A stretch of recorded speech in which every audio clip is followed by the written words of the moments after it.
광복군 참모장 김홍일 장군은 한강 방어선 전투를 지휘했습니다. 장병들과 함께 혼신의 힘을 다해 북한군의 남하를 막아냈고 반격의 새로운 전기를 마련했습니다.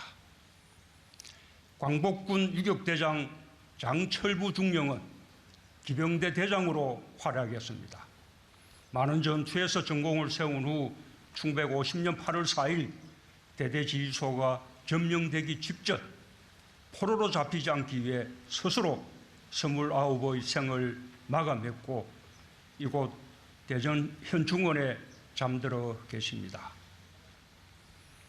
목숨을 바쳐 용맹하게 싸운 장병들뿐만 아니라 부상병을 헌신적으로 돌본 보이지 않는 영웅들도 있습니다. 독립운동가 이상설 선생의 외손녀 이현원 중위는 국군 간호사관학교 1기생으로 1953년 3월 임관에 참전했고 간호전개가 절대적으로 부족하던 시절 헌신적으로 장병들을 돌보셨습니다. 이현원님은 오랜 시간 자신의 공훈을 알리지 않으셨습니다. 2017년 9월 러시아 동포 간담회에서 뵙고 오늘 국민의 마음을 담아 국가 유공자 정서를 드리게 되어 매우 기쁩니다. 이 자리에 함께하신 이현원님께 따뜻한 박수를 부탁드립니다.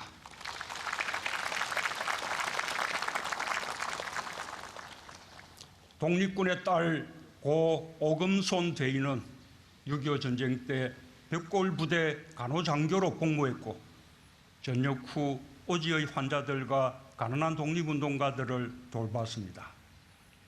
이곳에 잠들어 계신 고 김필달 대령 역시 1950년 11월 간호장교로 임관해 6.25 전쟁과 베트남 전에 참전했고 간호병과장을 역임했습니다. 위국 헌신 군인 본분을 실천한 간호장교들이 있어 가장 위태롭고 절박한 순간에도 병사들은 삶의 희망을 가질 수 있었으며 이 역사는 70년이 지난 오늘 후배들에게 이어지고 있습니다.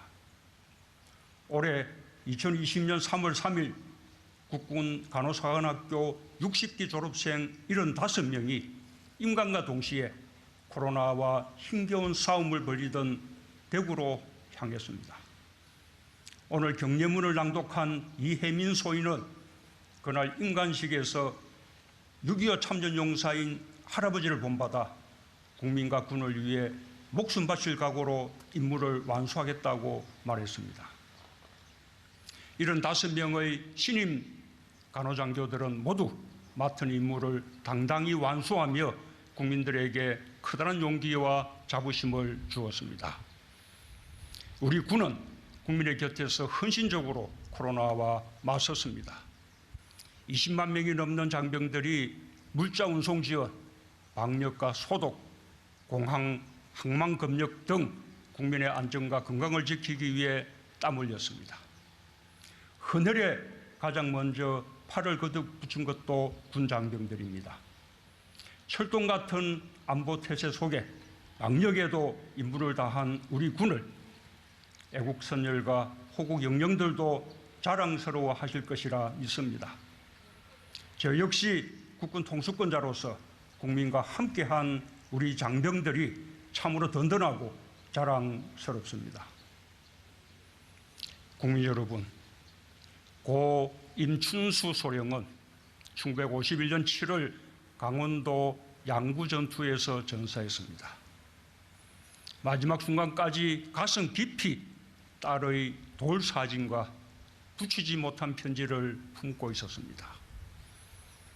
오늘 따님 임욱자님이 70년 만에 아버지에게 보내는 답장을 낭독해 주셨습니다.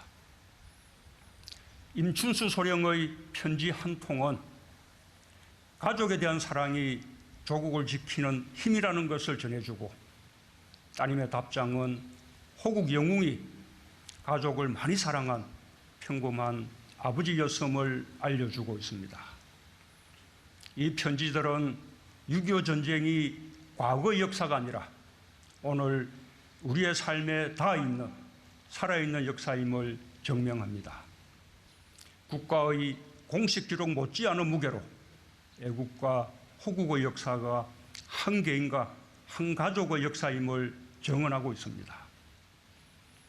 이제 나와 내 가족, 내 이웃이 지켜낸 대한민국은 무엇과도 바꿀 수 없는 내 조국, 우리 모두의 나라가 되었습니다. 평화는 국민이 마땅히 누려야 할 권리이며 두 번 다시 전쟁이 없는 평화의 한반도를 만드는 것은 국민이 부여한 국가의 책무입니다. 정부는 평화를 지키고 평화를 만들기 위해 더욱 강한 국방, 더욱 튼튼한 안보에 전력을 다할 것입니다. 대한민국의 오늘을 만든 분들을 영원히 기억하고 역사에 새길 것입니다. 저는 또한 오늘 현충일을 맞아 코로나로부터 국민의 생명과 안전을 지키다 순직하신 신창섭 주무관과 피재호 사무관을 여러분과 함께 기억하고자 합니다. 고인들의 안식을 기원하며 유가족들께 깊은 위로의 말씀을 드립니다. 정부는 지난해 7월 6.25 무공훈장 찾아주기 조사단을 출범시켰습니다. 6.25 전쟁 당시 훈장 수요가 결정됐지만 훈장과 정서를 받지 못한 5만 6천여 명의 유공자와 유가족을 찾아 무공훈장과 국가 유공자 정서를 전해드리는 사업을 펼치고 있습니다. 모두 5천여 명의 유공자를 찾았고 생존 유공자들께 훈장을 전달해 드렸습니다. 당시 화랑무공훈장을 받았지만 정서를 받지 못한 예비역 병장 김종효님께 오늘 국가유공자 정서를 수여하게 되어 매우 뜻깊습니다. 참전용사 한 분이라도 더 생존해 계실 때 훈장과 정서를 전달해 드리도록 노력하겠습니다. 김영창님은 미 극동사령부 비군인 특수부대 소속으로 참전하여 복무 기록이 없었지만 공적을 찾아내어 오늘 국가유공자 정서를 드렸습니다. 이름도 계급도 남기지 못한 3만 2천여 유격분들의 공적도 함께 발굴하고 기리겠습니다. 유해 발굴 사업도 계속해 나갈 것입니다. 지난해 비무장지대 화살머리 고지에서 찾은 6.25 전쟁 전사자 고 박재권, 고 남궁선, 고 김기봉 이등 중사를 이곳 대전 현충원에 모셨고 고 정영진 하사의 아드님께 화랑무공훈장을 전달했습니다. 신혼에 헤어져 혼자 아들을 키워온 이분혜님은 오랜 기다림 끝에 90 나이에 고 김진구 하사의 유해와 상봉했습니다.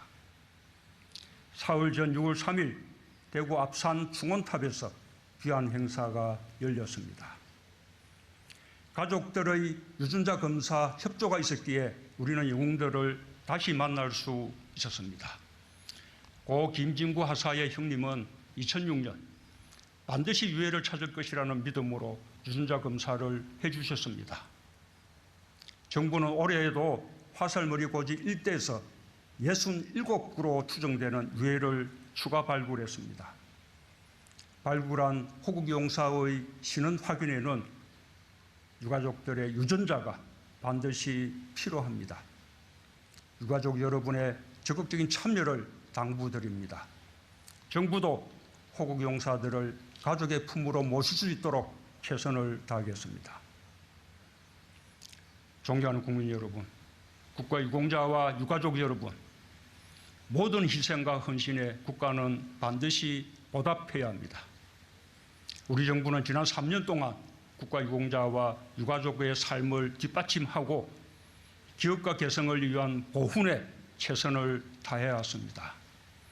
앞으로도 생활조정수당과 참전명예수당을 지속적으로 인상해 국가유공자와 유가족들의 명예로운 삶을 지원하고 의료 지원도 한층 강화하겠습니다.